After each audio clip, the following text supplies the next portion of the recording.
God. ஆதாம் ஏவாள் கட்டளைகளை மீறி ஏதேன் தோட்டத்தை விட்டு விரட்டப்பட்ட உடனே பனிஷ்மெண்ட் முடியல.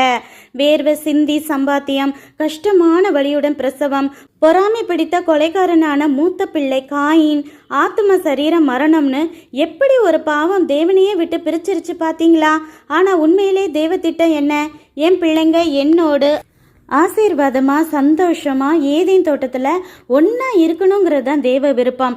ஆனால் தேவன் மனிதர்களை மிகவும் நேசிக்கிறார். அவர்களை எப்படியாவது பிரித்து நோயில், பாவத்தில், சாபத்தில், தண்டனையில் தள்ளி கடைசியில் மறிக்க செய்து ஆத்மாவை பறித்து தன்னுடன் பாதாளத்திலும் சித்திரவதை செய்வதே பிசாசின் திட்டம். பிசாசு தந்திரமா வெறும் 2-3 பொய்களையும் ஆசை வார்த்தைகளையும் சொல்லி எப்படி ஆசீர்வாதத்தை கெடுத்துட்டான்னு பார்த்தீங்களா?